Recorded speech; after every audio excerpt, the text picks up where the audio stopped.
வணக்கம், நான் உங்க நீலிமா. நீங்க பார்த்துட்டு இருக்கிறது சந்தூர் அழகிய சிநேகிதி. பூவின் புன்னகை இவள், வானில் நிலவிவள், காலங்களில் வசந்தம் இவள் பெண். வாங்க இன்னைக்கு நிகழ்ச்சிக்கு போலாம்.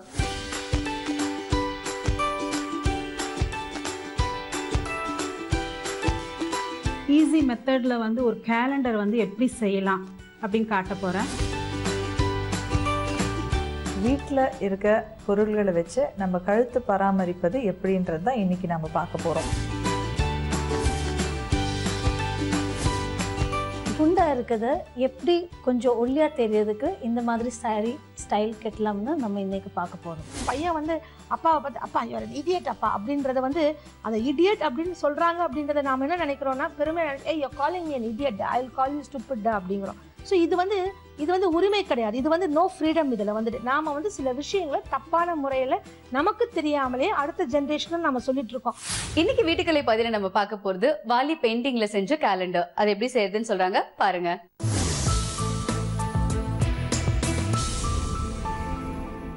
வணக்கம் நேயர்களே. இப்போ வந்து புத்தாண்டு வரப்போகுது. புத்தாண்டுல வந்து நம்ம நிறைய பேருக்கு வந்து நிறைய கிஃப்ட்ஸ் கொடுப்போம். நம்மளா செய்து கொடுக்கும் போது இருக்கிற திருப்தி வந்து நம்ம வாங்கி கொடுக்கறதுல இருக்காது. இப்போ வந்து நான் வந்து சிம்பிள் அண்ட் ஈஸி மெத்தட்ல வந்து ஒரு கேலண்டர் வந்து எப்படி செய்யலாம் அப்படின்னு காட்ட போகிறேன். இதுக்கு தேவையான பொருட்கள் வந்து வேஸ்ட் சார்ட்டோ இல்லை திக்கு போர்டு இந்த மாதிரி எடுத்துக்கோங்க. And handmade paper, scissor, punching machine, brush, நமக்கு விருப்பமான கலர் பெயிண்ட்ஸு, ரோப் கட்டுறதுக்கு. அப்புறம் வந்து நீங்கள் இது கேலண்டர் 2015 கேலண்டர். இப்போ கொஞ்சம் நான் மீடியம் சைஸாக இருக்கிற இதுவை நான் எடுத்திருக்கேன். அதை எப்படி செய்யலான்ட்டு இப்போ பாருங்கள். இப்போ வந்து நான் வேஸ்ட்டு ஒரு போர்டு எடுத்திருக்கிறேன். அந்த போர்டில் வந்து ஹேண்ட்மேட் பேப்பரை எப்படி ஸ்டிக் பண்ணுறேன்னு பாருங்கள். நம்மளுக்கு என்ன சைஸு வேணுமோ, சின்ன சைஸோ இல்லை பெரிய சைஸோ, இல்லை உங்களுக்கு ஃபுல்லாக இதே ஹேண்ட்மேட் பேப்பரை ஒட்டணுனாலும் ஒட்டலாம், அதுவும் நம்மளுடைய ஆப்ஷன் தான். இப்போ நான் வந்து சின்ன சைஸாக, அதாவது போஸ்ட் கார்ட் சைஸில் நான் கட் பண்ணி வச்சுருக்கேன். அதில் வந்து ஏற்கனவே வந்து வார்லி டிசைன் வரைஞ்சிருக்கேன். இப்போ வந்து எப்படி ஸ்டிக் பண்ணலான்னு பாருங்கள். ஒயிட் க்ளூ எடுத்துக்கோங்க. ஒயிட் க்ளூ எடுத்து 4 கார்னர்லேயும் நல்லா அப்ளை பண்ணுங்கள். ஏன்னா கொஞ்சம் ஒட்டுறதுக்கு கொஞ்சம் கஷ்டமாக இருக்கும், ஏன்னா இது ஹேண்ட்மேட் பேப்பர்னால. அதனால் ஒயிட் க்ளூவை கொஞ்சம் நல்லா தடவிட்டு அதை அப்படியே ஸ்டிக் பண்ணுங்கள். எங்கே உங்களுக்கு ஃபேஸ் பண்ண போகிறீங்களோ அந்த இடத்துல நீங்கள் ஒட்டுங்க. கொஞ்சம் கேப் விடணும், ஏன்னா மேலே வந்து நம்ம ஹோல் போடணும், இங்கே வந்து டேட் வைக்கணும். அதனால் கொஞ்சம் கேப் விடுங்க. கொஞ்சம் லேசாக கிளாத்தை வச்சு ப்ரெஷர் கொடுங்க, ஏன்னா அப்போ தான் நல்லா வந்து ஸ்டிக் ஆகும்.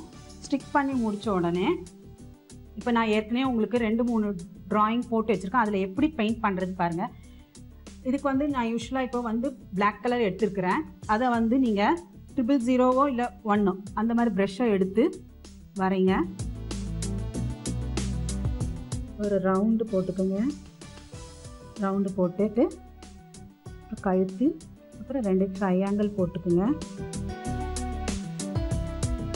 இதுக்கு போட்டு முடித்தோடனே பார்க்கறதுக்கு ரொம்ப அழகாக இருக்கும்.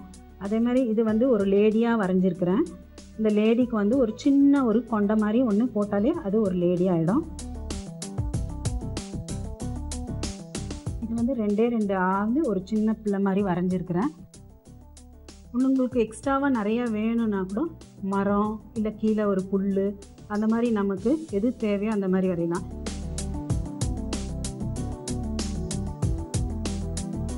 அதுதான் இதோட முக்கியத்துவமே. இதுக்கு கொஞ்சம் காலு கையெல்லாம் வந்து தின்னு லைனாக தான் வரும். இது வந்து ஒரு ஃபேமிலியாக வரைஞ்சிருக்கிறேன். இது வந்து இப்போ அம்மா கையை வந்து இந்த பிள்ளை வந்து பிடிச்சிருக்க மாதிரி வரைஞ்சிருக்கேன். இப்போ வந்து உங்களுக்கு கீழே வந்து ஃபில் பண்ணோன்னா ஒரு ஸ்டோன்ஸோ இல்லை புல், அந்த மாதிரி நம்மளுடைய கற்பனை திறனை வச்சு எப்படி வேணாலும் நீங்கள் வரைஞ்சிங்க. இப்போ வந்து நான் வந்து சும்மா இது வந்து ஸ்டோன்ஸ் எஃபெக்ட் கொடுக்கறதுக்காக ஸ்டோன் மாதிரி போடுறேன். ஏன்னா வெறுமனே நீங்கள் அந்த பிக்சர் மட்டும் போட்டிங்கன்னா பார்க்கறதுக்கு நல்லா இருக்காது. அதுக்காக தான் இதை கொஞ்சம் ஃபில் பண்ணி போடுறேன். இது ஒரு சன் மாதிரி சும்மா போட்டுக்க வேண்டியது. இது பெயிண்ட் பண்ணி முடிச்சாச்சு. இப்போ வந்து கேலண்டர் அந்த இது டேட் எப்படி ஃபிக்ஸ் பண்ணலான்ட்டு பாருங்கள். நான் ஏற்கனவே சொன்ன மாதிரி பிரிண்ட் அவுட் எடுத்து வச்சுருக்கிறேன் உங்களுக்கு. அதை வந்து எப்படி கட் பண்ணோன்னா, இப்போ 4 இதுவாக இருக்குது பார்த்தீங்களா, அந்த லைனாக கட் பண்ணிக்கோங்க. இந்த கேலண்டர்னு இருக்குது பார்த்தீங்களா, 2015 கேலண்டர்னு இருக்குது பார்த்தீங்களா, அதையும் கட் பண்ணி எடுத்துக்கோங்க. வேஸ்ட் பண்ணாதீங்க. அதாவது இப்போ எக்ஸஸாக இருக்குது பார்த்தீங்களா, அந்த இதெல்லாம் வந்து கட் பண்ணி எடுத்துருங்க. நான் ஒன்று உங்களுக்கு கட் பண்ணி காட்டுறேன், அது மாதிரி பண்ணுங்கள். இப்போ லைனாக இப்போ நல்ல பழக்கமாக இருந்ததுன்னா உங்களுக்கு ஃபுல்லாக கட் பண்ணி கூட நீங்கள் கட் பண்ணலாம் ஒன்று ஒன்றா. இப்போ உங்களுக்கு புரியணுன்றதுக்காக ஒன்று ஒன்றா நான் கட் பண்ணி காட்டுறேன். இப்போ எக்ஸஸாக இருக்குது பார்த்தீங்கன்னா, இந்த பேப்பர் எல்லாமே கட் பண்ணிவிடுங்க. கட் பண்ணி எடுத்துட்டா இந்த ஜான்வரி அண்ட் டேட் மட்டும் இருக்கும். அப்புறம் இந்த கேலண்டர் ஏற்கனவே நான் கட் பண்ணி வச்சுருக்கேன், அதை காட்டுறேன் உங்களுக்கு, அப்போ தான் உங்களுக்கு புரியும். பார்த்தீங்கன்னா 2015 அந்த இதையும் கட் பண்ணி அழகாக வச்சுருக்கிறேன். இந்த இது வந்து பார்த்தீங்கன்னா ஜான்வரி பிப்ரவரி எல்லாமே கட் பண்ணி எல்லாம் 1 by 1 பேக் சைடில் வச்சுட்டு இது வந்து பின் அடித்து வச்சுருக்கேன். பின் அடிச்சுட்டு இங்கே வந்து பின்னாடி ஒரு வேஸ்ட்டு பேப்பரை வச்சு கொஞ்சம் ஒட்டிடுங்க. ஒட்டிட்டு இப்போ எங்கே நீங்கள் ஃபிக்ஸ் பண்ண போகிறீங்களோ அங்கே நீங்கள் வந்து வெள்ளை பசை வச்சு ஃபிக்ஸ் பண்ணிக்கோங்க. இப்போ வந்து மேலே வந்து முதல்ல நம்ம 2015 கேலண்டரை நம்ம ஓட்டணும். இல்லை நமக்கு தெரியாதுல்ல எந்த வருஷத்தில் நம்ம கொடுக்குறோன்றது தெரியாது, அதனால் அதை வந்து முதல்ல ஒட்டிடுங்க. ஒட்டிட்டு இதுக்கு பின்னாடி கொஞ்சம் வெள்ளை பசையை யூஸ் பண்ணி லெவல் பார்த்துக்குங்க, அப்போ தான் கொஞ்சம் பார்க்கறதுக்கு அழகாக இருக்கும். கொஞ்சம் டைம் கொடுங்க, ஒரு 10 மினிட்ஸாவது உங்களுக்கு கொஞ்சம் டைம் கொடுங்க. டைம் கொடுத்துட்டு இது முடிச்சிட்ட உடனே இங்கே மேலே இருக்குது பார்த்தீங்களா, மேலே வந்து பஞ்சிங் மிஷின் வச்சு 2 ஹோல் போடுங்க. ஏன்னா நம்ம வந்து அதில் ரோப் போடணும், அதனால் கொஞ்சம் அதில்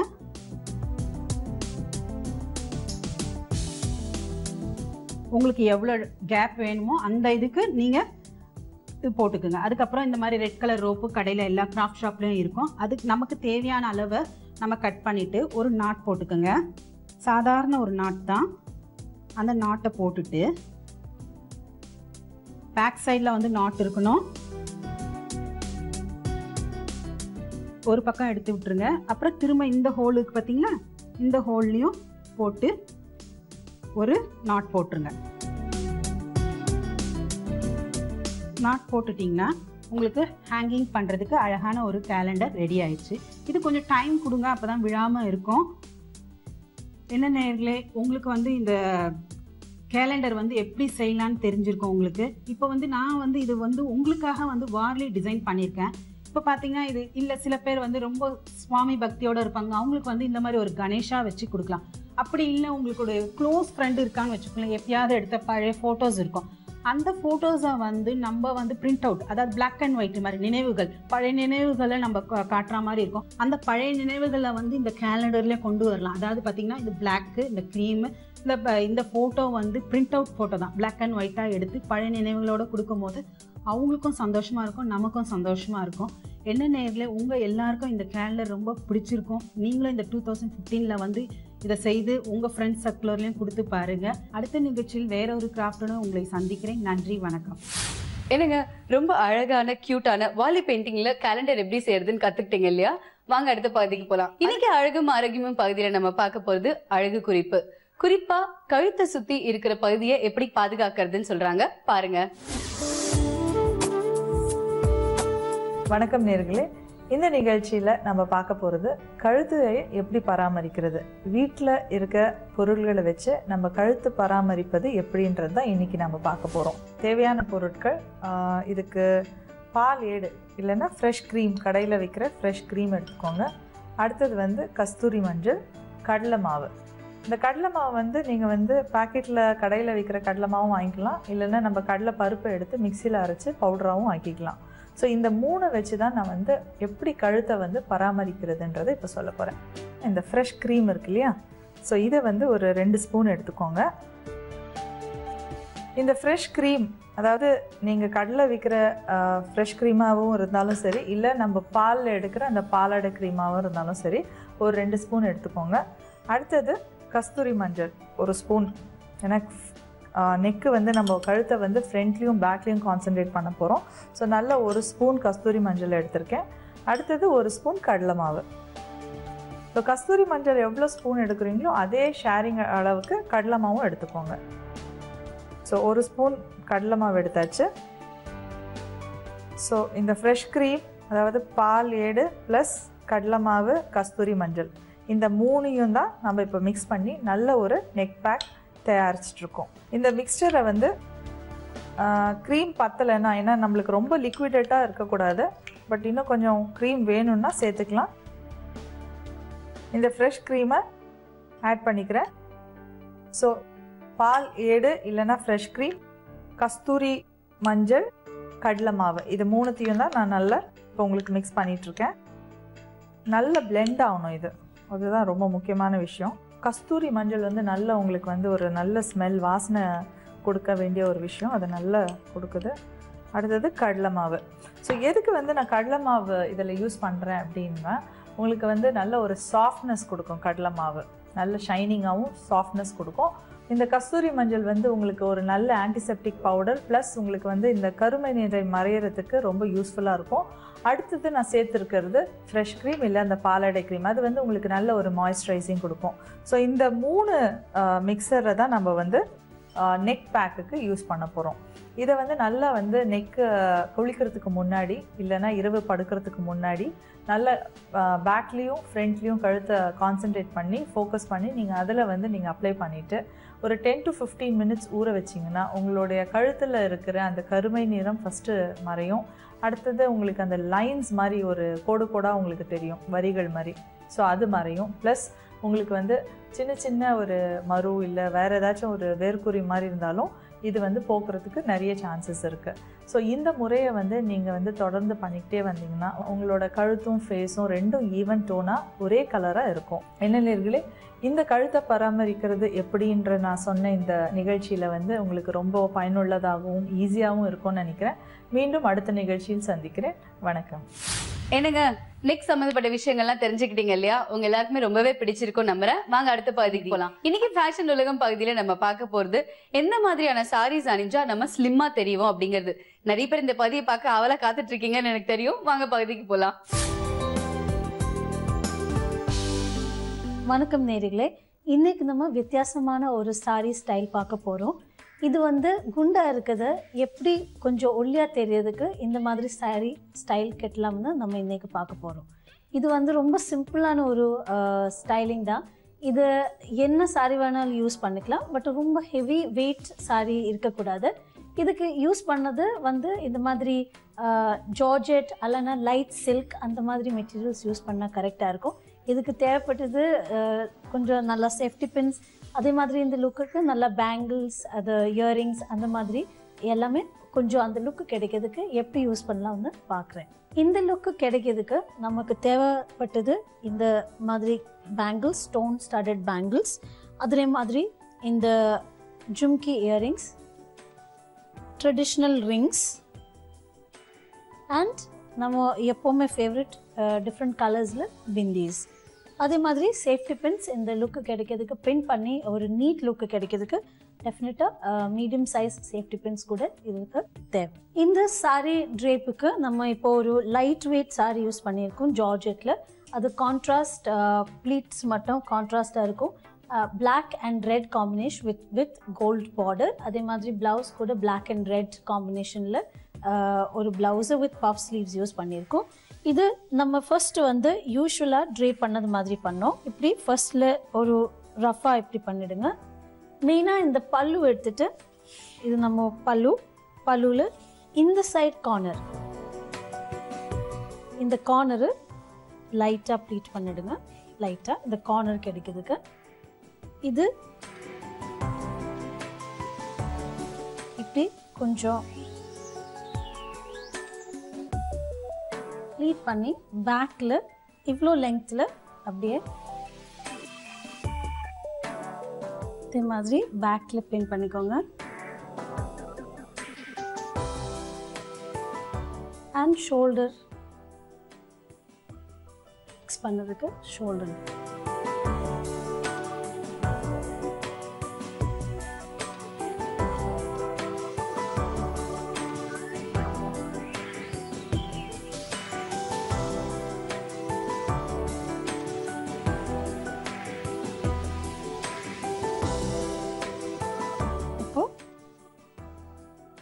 லுக். இதோட இதுக்கு மேட்சிங்காக இந்த இயரிங்ஸ் யூஸ் பண்ணிக்கலாம்.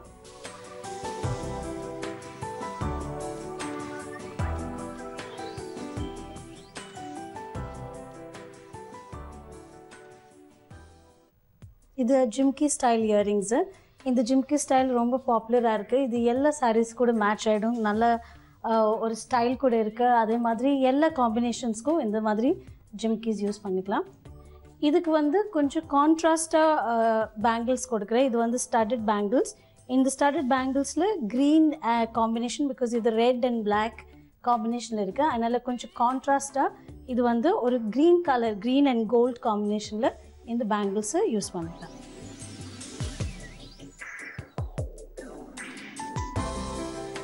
அதே மாதிரி அந்த கையில் விட கொஞ்சம் gold and green combination use பண்ணியிருக்கேன். இதுக்கப்புறமா ட்ரெடிஷ்னல், இதில் வந்து அந்த க்ரீன் கலர் ஸ்டோன் இருக்கும். அதனால இது ஒரு ட்ரெடிஷ்னல் ஸ்டைல் ரிங். கொஞ்சம் ஒரு ஃபெஸ்டிவ் லுக் கிடைக்கிறதுக்கு இந்த மாதிரி ரிங்ஸ் யூஸ் பண்ணிக்கலாம். இதுக்கு அதே மாதிரி கொஞ்சம் மேட்சிங்காக நம்ம இதில் ரெட் யூஸ் பண்ணிக்கலாம். ஏன்னா இது வந்து நம்ம கொஞ்சம் ஒரு க்ரீன் கலர் பிந்தி யூஸ் பண்ண போகிறோம். ஏன்னா கான்ட்ராஸ்ட் யூஸ் பண்ணியிருக்கோம். இந்த ஃபுல் லுக் கிடைக்கிறதுக்கு இந்த ஸ்டைலில் இது பாருங்கள். இது எப்படி யூஸ் பண்ணால் கொஞ்சம் ஒரு நல்ல ஒரு ஒல்லியாக ஒரு லுக் கிடைக்கும். ஏன்னா அது வந்து கொஞ்சம் காம்பேக்டாக இருக்கு இந்த ஸ்டைலிங். அதனால் இது கண்டிப்பாக எல்லாருக்கும் யூஸ் பண்ணலாம். ரொம்ப ஸ்லிம்மாகவும் இருக்கும். அதே மாதிரி இந்த அந்த நிறைய அந்த பஃப் மாதிரி இல்லைன்னா நிறைய ப்ளீட்ஸ் அந்த மாதிரி இருக்காது. அதனால் ரொம்ப கொஞ்சம் ஒரு ஸ்லிம் லுக்கு கிடைக்கும். அது டெஃபினட்டாக இது நீங்கள் ட்ரை பண்ணி பார்க்கணும். இப்போது இந்த லுக்கு கம்ப்ளீட்டாக இருக்கா. இப்போது நம்ம பார்த்து இது எப்படி இந்த ஸ்டைலில் கொஞ்சம் ஒரு ஸ்லிம் லுக் கிடைக்கும். இது ரெகுலர் ஸ்டைல் மாதிரி தான். ஃபர்ஸ்ட்டில் வந்து இந்த ப்ளீட்ஸ் யூஸ் பண்ணணும். அதுக்கப்புறமா இந்த ஆங்கிள், அதாவது இங்கே வேஸ்ட் கொஞ்சம் ஸ்லிம்மாக இருக்கிறதுக்கு தான் இந்த சைடில் அப்படியே இருக்கும். அதே மாதிரி இந்த கார்னர் எடுத்து இப்படியே பேக்கில் பின் பண்ணால் இந்த ஒரு ஸ்லிம் லுக் கிடைக்கும். இந்த லுக்கில் கொஞ்சம் அந்த நிறைய வால்யூம் இல்லை, இதனால கொஞ்சம் ஒல்லியாக தெரியும். ஆனால் அது வந்து ரொம்ப அட்ராக்டிவாக இருக்கும். நீங்கள் அது கண்டிப்பாக ட்ரை பண்ணணும். இதில் வந்து கான்ட்ராஸ்ட் பேங்கிள்ஸ் கொடுத்துருக்கு க்ரீனில். அதே மாதிரி ரிங் கூட traditional with contrast stones. Earrings வந்து ஜிம்கி கொடுத்துருக்கும். அதே மாதிரி கான்ட்ராஸ்ட் ஒரு க்ரீன் கலர் பிந்தி இதுக்கு யூஸ் பண்ணியிருக்கோம். இது வந்து அந்த கம்ப்ளீட் லுக் கிடைக்கும். இது கண்டிப்பாக அந்த ஃபங்க்ஷன்ஸ்க்கு, உங்கள் காலேஜஸில் ஃபங்க்ஷன்ஸ்க்கு, அதே மாதிரி வெட்டிங்ஸ் கூட நீங்கள் இது டெஃபினட்டாக ட்ரை பண்ணணும். எப்போவுமே ஒரு ஸ்டைல் மாதிரி சாரீஸ் யூஸ் பண்ணாமல் இது ஒல்லியாக கொஞ்சம் கூட தெரியும். அதனால் கண்டிப்பாக இது வந்து ட்ரை பண்ணி பார்க்கணும். என்ன நேரங்களே, இன்றைக்கி நம்ம சாரீ ஸ்லிம்மாக தெரியறதுக்கு எப்படி கட்டணும்னு பார்த்தோம். இது உங்களுக்கு ரொம்ப யூஸ்ஃபுல்லாக இருக்கும்னு நினைக்கிறேன். அடுத்த நிகழ்ச்சியில் இன்னொரு டிசைனர் வேரோட சந்திக்கலாம். நன்றி, வணக்கம். எனக்கு ஸ்லிம்மா தெரியணும்னா என்ன மாதிரியான மெட்டீரியல்ஸ் யூஸ் பண்ணணும்னு இவங்க சொன்னது உங்களுக்கு ரொம்பவே பிடிச்சிருக்கும்னு நம்புறேன். வாங்க அடுத்த பகுதிக்கு போலாம். இன்னைக்கு புதுமை பெண் பகுதியில சுமதி ஸ்ரீனிவாஸ் நம்ம கிட்ட பேச போற விஷயம் மரியாதை. எல்லாருமே எதிர்பார்க்கிற ஒரு விஷயங்க. இதை பத்தி இவங்க என்ன சொல்றாங்கன்னு பார்க்கலாம். வணக்கம் நேயர்களே. இப்போ நாமெல்லாம் என்ன பண்றோம்னா ஆல் ஆர் ஈக்குவல் அப்படின்ற மாதிரி நம்ம ஒரு மனப்பான்மையோடு இருக்கோம். நம்ம அதாவது நம்முடைய இன்லாஸ் ஆகட்டும், நம்முடைய பேரண்ட்ஸ் ஆகட்டும், நாம் ஆகட்டும், நம்முடைய குழந்தைகள் ஆகட்டும், எல்லாருமே ஆல் ஆர் ஈக்குவல். அதாவது ஹியூமன் ரைட்ஸ் அப்படின்னா நம்ம நிறைய விஷயங்களை வீட்டுக்குள்ளேயே நம்ம பேசிகிட்டு இருக்கோம். முன்னெல்லாம் இது வந்து வெளியில தான் ஃபார் த சொசைட்டின்னு இருந்தது. இன்றைக்கி அப்படி இல்லாமல் ஒவ்வொரு வீட்டுக்குள்ளேயும் இந்த உரிமை என்ற விஷயம் வந்துட்டுருக்கு. அப்படி வரதனுடைய ப்ளஸ் நிறைய இருந்தாலும் கூட அதில் சில விஷயங்கள் வந்து ஒரு குறைபாடுகள் இருக்குது. அந்த குறைபாடில் முக்கியமானது ஒன்று வந்து மரியாதை. நாம் வந்து அடுத்த ஜென்ரேஷனுக்கு மரியாதை என்னன்றதை நம்ம வந்து சொல்லிக் கொடுக்க மறந்துடுறோம். ஆர் அவங்களுக்கு புரியலை. அதை புரியாதனால தான் அவங்க மரியாதை இல்லாமல் இருக்காங்க. ஆனால் மரியாதை இல்லாமல் இருக்காங்கன்னு மாத்திரம் நம்ம எல்லாத்தையும் போய் குறைப்பட்டுக்கிறோம். இதுக்கு முக்கியமான காரணம் என்னன்னா, இப்போ ஃபார் எக்ஸாம்பிள் நம்மளோட முன்னோர்கள் எடுத்திங்கன்னா, இப்போ நம்மளுடைய மாமனார் மாமியார், அம்மா அப்பா, இல்லைன்னா மாமா அத்தை, எந்த ரிலேஷன்ஷிப்பாக இருந்தாலும் சரி, நம்மளுடைய எல்டர்ஸ், நமக்குடைய சீனியர்ஸ் அப்படின்னு இருக்கும்போது நாம் அவங்ககிட்ட பேசுகிற முறையும் தன்மையும் நடந்துக்கிற விதமும் எல்லாமே வந்து வேற மாதிரி இருக்கும். ஒரு அப்பா அம்மா கிட்ட கூட போயிட்டு சில விஷயங்களை சொல்றதுக்கு யோசிச்சு பல சமயங்கள் நமக்குள்ளேயே அந்த டைலாக்கை ரீஃப்ரேம் பண்ணிட்டு அவங்களுக்கு வந்து போய் சேர்ற விதத்துல நம்ம வந்து பேசுவோம். ஆனா யோசிச்சு பார்த்தோம்னா நம்மளுடைய அடுத்த ஜென்ரேஷன், நம்மளுடைய பசங்க அந்த மாதிரி இருக்காங்களா நம்ம கிட்டன்னு பார்த்தீங்கன்னா கிடையாது. இன்னைக்கு அவங்க மனசுல தோன்றதை எப்படி வேணா எங்க வேணா வந்து அப்படியே பேசிடலான்ற அளவுக்கு அவங்களுக்கு நாம அந்த சுதந்திரத்தை கொடுத்துருக்கோம். ஆனா அந்த சுதந்திரம்ன்றதை விட நாம அவங்கள வந்து மரியாதையை வந்து வளர்க்கலன்றதுதான் உண்மை. அதுக்கப்புறமா என்ன சொல்றோம்னா, நாம வந்து அதை சந்தோஷமா எடுத்துக்கிறோம். பையன் வந்து அப்பாவை பார்த்து அப்பா யூ ஆர் an idiot அப்பா அப்படின்றத வந்து அந்த இடியட் அப்படின்னு சொல்றாங்க அப்படின்றத நாம என்ன நினைக்கிறோம்னா, பெருமை, ஏய் you are calling me an idiot, I will call you stupid அப்படிங்கிறோம். ஸோ இது வந்து உரிமை கிடையாது, இது வந்து நோ ஃப்ரீடம். இதில் வந்துட்டு நாம வந்து சில விஷயங்களை தப்பான முறையில் நமக்கு தெரியாமலே அடுத்த ஜென்ரேஷனும் நம்ம சொல்லிட்டு இருக்கோம். ஒரு முறை நான் வந்து ட்ரெயினில் வந்துட்டு இருக்கும்போது அங்கே பார்த்தீங்கன்னா ஒரு 4 வயது குழந்தை, அவங்களோட தாத்தா பாட்டி அம்மா அப்பா ஒரு குடும்பத்தோடு வந்துட்டு இருந்தாங்க. அந்த குழந்தை வந்து நிறைய விஷயங்களை பேசிட்டு இருந்தாங்க. அந்த குடும்பத்தாரோட எல்லாரும் சந்தோஷமாக சிரித்து வந்துட்டு இருந்தாங்க. ஒரு இங்கிலீஷ் தமிழ் கலந்து பேசிட்டு இருந்தாங்க அந்த குடும்பம். அப்போ வந்து அந்த ட்ரெயினில் வந்து சர்வ் பண்ணிட்டு வருவாங்க இல்லை, அவங்க வந்தாங்க. அவங்க அந்த குடும்பத்தை வந்து தாண்டி வரும்போது அந்த குழந்தை வந்து டக்குன்னு திரும்பி டோன்ட் பிஹேவ் ஸ்டூபிட் அப்படின்ற மாதிரி வார்த்தையை யூஸ் பண்ணாங்க. அதை முட்டாள்தனமாக இருக்காது அப்படின்ற மாதிரி சொன்னாங்க. அது சொன்னதுமே அந்த குடும்பத்தில் இருக்கிற பெரியவங்கலேருந்து சின்னவங்க வரைக்கும் எல்லாரும் சிரித்து அதை வந்து சந்தோஷமாக வந்து என் பையன் பாரு எப்படி பேசுகிறான் அப்படின்ற மாதிரி அதை வந்து சர்வராக இருக்கட்டும் யாராக இருக்கட்டும் ஒரு மரியாதை இல்லாமல் பேசுகிறானேன்னு கண்டிக்கிறத விட்டுட்டு அதை வந்து ஒரு part of the dialogue, part of the speech மாதிரி உட்காந்து எல்லாரும் சிரிச்சிட்டு இருந்தாங்க. அப்போது அதை பார்க்கறதுக்கே ரொம்ப கஷ்டமாக இருந்தது எனக்கு. ஏன்னா அந்த குழந்தைய கண்டிக்க வேண்டிய வயசில் நம்ம வந்து கண்டிக்காமல் வந்து பண்ணுறது வந்து நம்ம வந்து மரியாதையை கரெக்டாக சொல்லித்தரல. அது இன்னைக்கு வந்து அந்த குழந்தை வந்து அந்த சர்வரை பார்த்து சொல்கிறது தான் நாளைக்கு நம்மகிட்ட சொல்ல போகிறாங்க. அது சின்ன வயசு சொல்லும்போது நம்ம வந்து ஐயோ நம்ம குழந்தைன்னு நினச்சிக்கிறோம். அதே குழந்தை 20 வயசு வந்துட்டப்பறம் அதே வார்த்தையை நம்மக்கிட்ட சொல்லும்போது அப்போ நமக்கு வந்து எவ்வளோ வலிக்குதுன்னு நம்ம பார்க்கணும். அதனால மரியாதை என்பது வந்து இட்ஸ் நாட் தட் ஃப்ரீடம் லாஸ்ன்றது கிடையாது. நாம் கண்டிப்பாக அடுத்த ஜென்ரேஷனுக்கு சொல்லிக் கொடுக்க வேண்டியது. அப்படி நம்ம சொல்லிக் கொடுக்கணும், நாம் ஃபஸ்ட்டு அந்த மாதிரி வாழணும். அது நம்ம தவறி இருந்தோம்னா கண்டிப்பாக அந்த மாதிரி வாழ்ந்தோம்னா அந்த மரியாதையுடன் கூடிய நம்மளுடைய கல்ச்சர் வந்து நல்ல மேம்பட்டு வரும். எனக்கு மரியாதை அப்படிங்கிற தலைப்பை ஒரு புது கோணத்துல பார்த்தது உங்க எல்லாருக்குமே ரொம்பவே பிடிச்சிருக்கும்னு நம்புறோம். நீங்களும் இந்த நிகழ்ச்சியில பங்கு பெறணும்னா ஸ்கிரீன்ல வர நம்பரை கான்டாக்ட் பண்ணுங்க. மீண்டும் இதே சந்தூர் அழகிய ஸ்நேகிதி நிகழ்ச்சியில நான் உங்களை சந்திக்கிறேன். அதுவரை நன்றி.